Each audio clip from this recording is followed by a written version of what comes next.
नमस्कार सभी EPS 95 pension धारकों का आज के एक और नए और फ्रेश वीडियो में स्वागत है। सभी ईपीएस 95 पेंशन धारकों के लिए माननीय सर्वोच्च न्यायालय से ईपीएस 95 पेंशन धारकों के उच्च पेंशन से संबंधित मामलों के ऊपर कब फैसला दिया जाएगा, तो उसके बारे में जानने के लिए सब इंतजार कर रहे हैं। तो जी हाँ, आज के इस वीडियो में ईपीएफओ द्वारा ईपीएस 95 पेंशन योजना के संबंध में माननीय सर्वोच्च न्यायालय में ये जो अपील दाखिल की गई थी, जिसके ऊपर 11 अगस्त 2022 को माननीय सर्वोच्च न्यायालय में सुनवाई जो पूरी हो चुकी है, तो उस सुनवाई के बाद जो फैसला सुरक्षित रख लिया गया है, तो इस अपील पर क्या फैसला दिया जा सकता है, तो उसके बारे में हम इस वीडियो में विश्लेषण करने वाले हैं, ताकि जो भी फैसला आएगा तो उसके बारे में जो आपको थोड़ी जानकारी मिल सके और क्या अपडेट आया है, कितनी पेंशन बढ़ेगी और पेंशन भुगतान का जो लाभ है तो वो आपको कैसे मिलेगा। तो इन सभी के ऊपर जो है वो हम आज के इस वीडियो में विश्लेषण करने वाले हैं। माननीय सर्वोच्च न्यायालय का जो फैसला है तो वो क्या हो सकता है, तो उसका एक विश्लेषण है। हालांकि यहाँ पर ये जो जानकारी है वो जो सुनवाई हुई है तो उसके माध्यम से जो है वो हमने एकत्रित करके जो है वो आपके लिए विश्लेषण करके एक वीडियो जो है वो बनाया है, ताकि आपको भी थोड़ा अंदाजा आ जाए कि ईपीएस 95 पेंशन धारकों के यह जो मामले हैं, तो इन मामलों के ऊपर जो है वो माननीय सर्वोच्च न्यायालय द्वारा क्या फैसला दिया जा सकता है।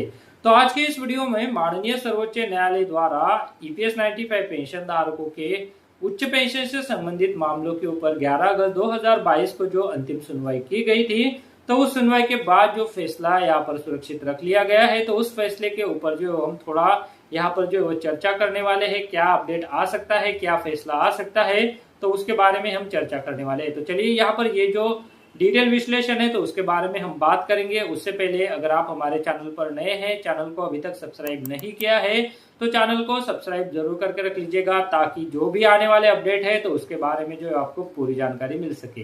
तो चलिए अभी ये जो डिटेल अपडेट है, ये जो डिटेल विश्लेषण है, तो उसके बारे में हम बात करते हैं।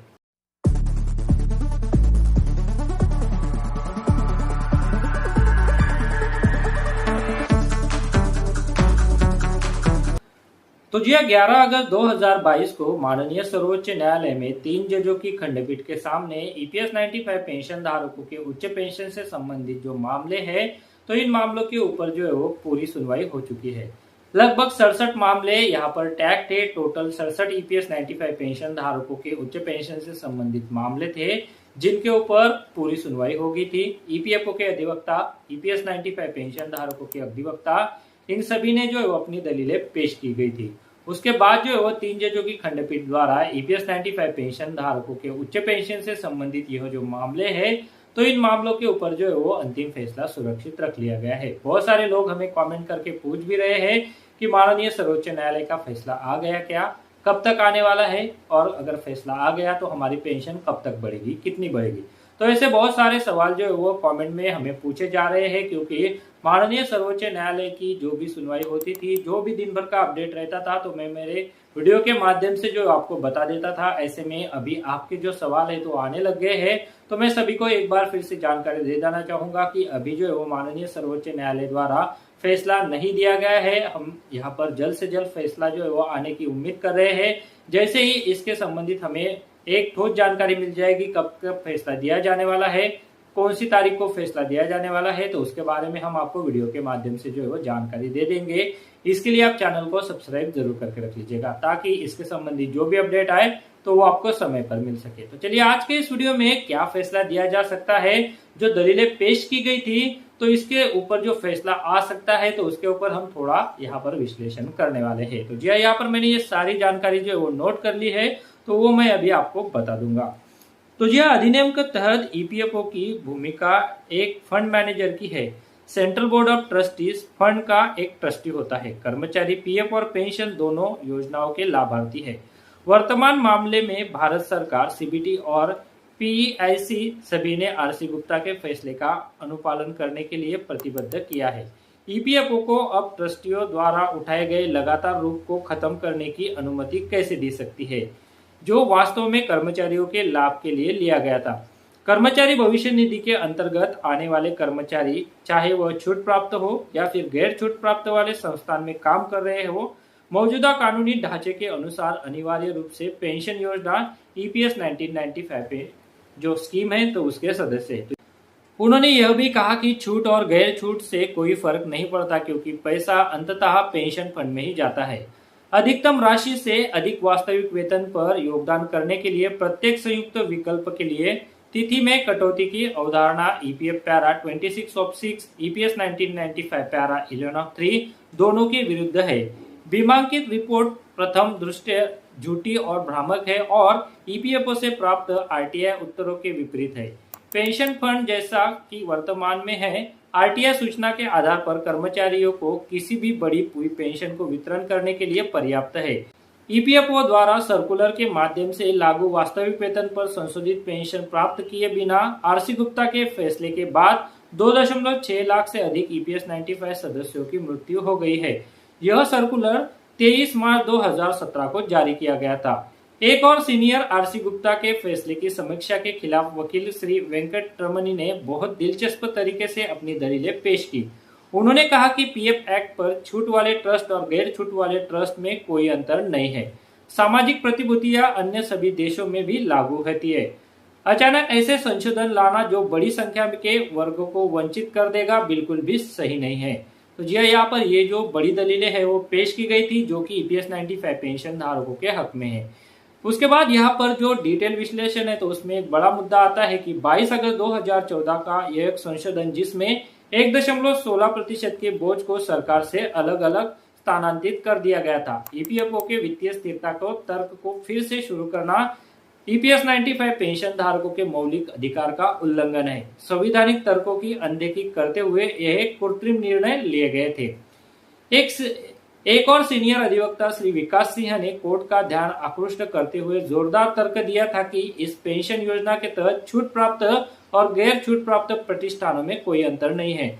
उन्होंने सुप्रीम कोर्ट के पहले के फैसले का भी जिक्र किया, जिसमें यह माना गया था कि कर्मचारियों को अर्जित निहित अधिकारी से वंचित करने का आधार नहीं हो सकता।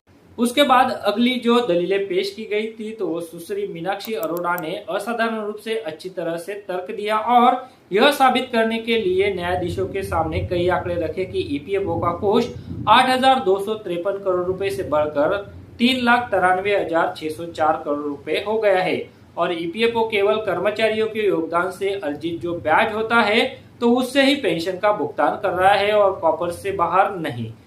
मूलधन हमेशा कॉपर्स फंड में ही जमा रहता है, यानी पेंशन का भुगतान जो है वो केवल जो ब्याज की रकम अर्जित होती है तो उससे ही किया जा रहा है और जो प्रिंसिपल अमाउंट है, मूल अमाउंट है, तो वो वैसा ही रहता है और वो बढ़ता ही चला जा रहा है। अब माननीय सुप्रीम कोर्ट में यह जो 6 दिनों की कार्रवाई हुई थी, तो उसके बाद फैसला सुरक्षित रख लिया गया है, यह सभी को अवगत है। यह किसी भी समय उच्चारण कर सकता है। तो यहाँ पर एक पॉइंट यह भी है कि यह जो फैसला है तो वो नवंबर के पहले जो है वो आ सकता है। 26-27 अगस्त 2022 तो हम इसका जो है वो इंतजार कर रहे थे, क्योंकि माननीय chief justice of India Uday Umesh Lalit जो है वो इस तारीख को जो है वो शपथ ग्रहण करने वाले थे। 27 अगस्त 2022 को माननीय जस्टिस उदय उमेश ललित जी द्वारा चीफ जस्टिस ऑफ इंडिया का जो पदभार है वो संभाल लिया गया है। ऐसे में उनका जो कार्यकाल है वो नवंबर महीने तक है, तो हम यह जो फैसला है वो नवंबर महीने तक जो है वो यहाँ पर उम्मीद कर रहे हैं। अब यहाँ पर ये जो विश्लेषण है तो उसके बारे में थोड़ी और अधिक जानकारी हम ले लेते हैं।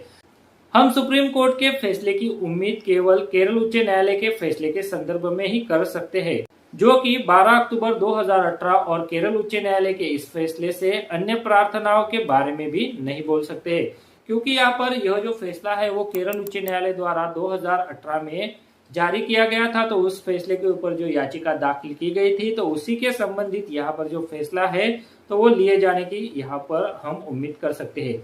ईपीएफओ ने कट ऑफ तिथि निर्धारित की और इन पेंशन भोगियों को ईपीएफ अधिनियम 1952 और ईपीएस 95 योजना के प्रावधान के अनुसार उच्च पेंशन प्राप्त करने का विकल्प प्रस्तुत करने से रोका और सभी अदालतों के समक्ष यह साबित कर दिया कि यह अवैध है। सुप्रीम कोर्ट ने इन फैसलों के खिलाफ ईपीएफओ की सभी अपीलों को भी खारिज कर दिया है।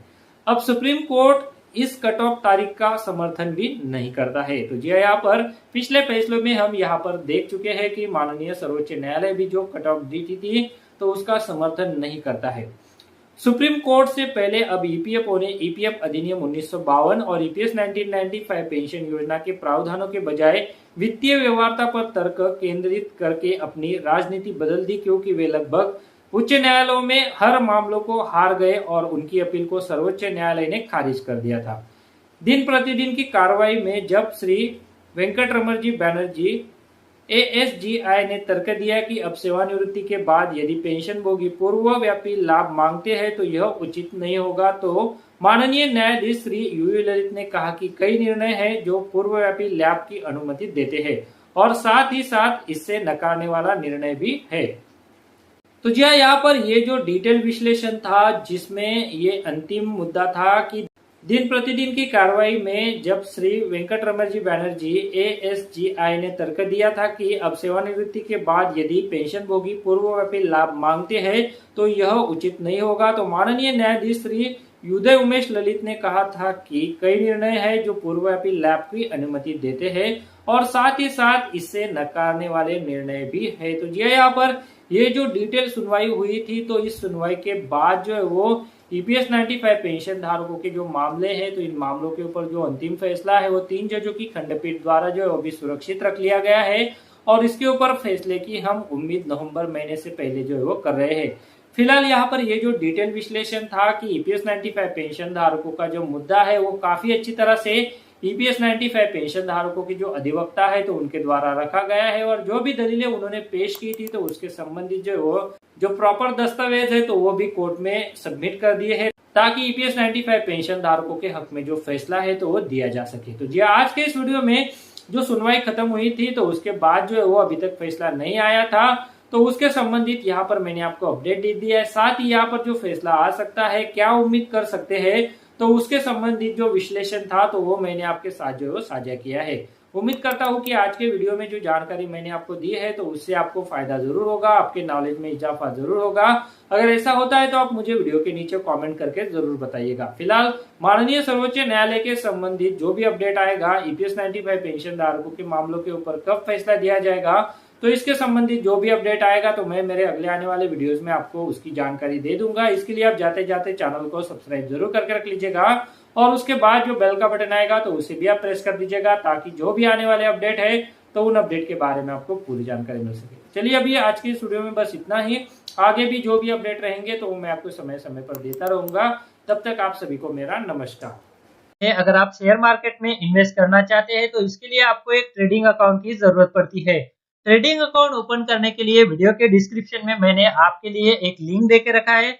उस लिंक पर क्लिक करके अगर आप ट्रेडिंग अकाउंट ओपन करते हैं तो उस ट्रेडिंग अकाउंट ओपनिंग के लिए आपको कोई भी चार्जेस देने की जरूरत नहीं है, साथ में कोई भी एनुअल फी देने की जरूरत नहीं है। और जब भी आप इक्विटी में शेयर खरीदेंगे या फिर बेचेंगे तो उसके ऊपर आपको कोई भी ब्रोकरेज देने की जरूरत नहीं है।